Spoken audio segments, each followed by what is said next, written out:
Je suis au ciel, ciel sus, fiel, ciel ruse. Je vais démarrer par celui qui m'a fait tomber dans cette gueule que son manga les animés. Épisode 11, le cœur déjà attrapé. C'est là que tu comprends que le cheveu blanc est timbré. La tour céleste, le psychopathe contre le héros, avec le poing dans sa face qui remet le compteur à zéro. Partie de catchball qui te découperait en morceaux. J'ai vu 6 saisons mais ce n'est qu'une part infime du gâteau. Ensuite on part dans la dark fantasy, donc s'il te plaît oublie Kirito et compagnie. Un contre 100 et ils bataillent sans répit, les deux frères qui au final s'affronteront en ennemis. Une petite éclipse qui te laissera pas indemne. À partir de là, c'est le cauchemar en mode extrême.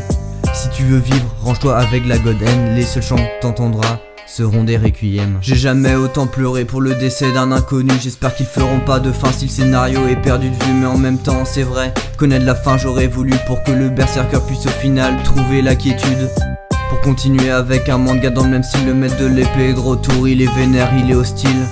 Avec sa lame noire ses ennemis il les mutile. Grâce à lui les 7 héros sont bientôt au stade de fossiles. C'est vrai qu'au fond ces histoires sont bien brossons, mais y a le cracheur de feu élevé par un dragon, les exorcistes fils de Satan, le grand démon. Ces histoires sont tranquilles malgré leur description. Pour toutes les équipes il y a des tas d'obstacles, à part peut-être pour la génération miracle. La passe vortex dont tu veux pas être réceptacle. Quand Kagami saute il pourrait toucher le pinacle. Sérieux je crois que j'ai jamais autant vibré pour un match de sport, à part peut-être pour du volley. En même temps ce duo est au-delà d'atypique, quand le petit frérot saute au plus haut et tombe à pic. Dans ce monde il pratique l'échange équivalent, transmuter son tracé ça le rend polyvalent.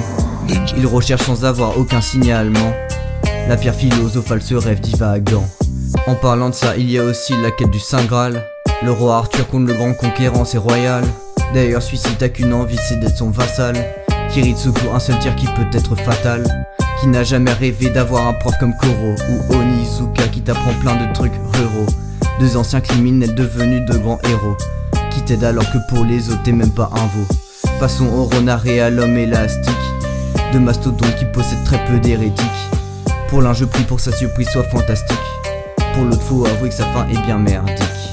Remets en question ta vision de l'humanité, avec le carnet de la mort et le passe criminalité. La bonne justice est-elle vraiment instaurée, et est-ce le groupe dans son ensemble qu'il faut juger?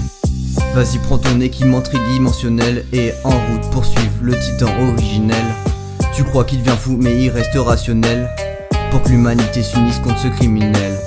Alors s'il te plaît après avoir maté tout ça, le bien le mal dis-moi au fond t'y connais quoi? Non plus sérieux toutes ces histoires merci pour ça.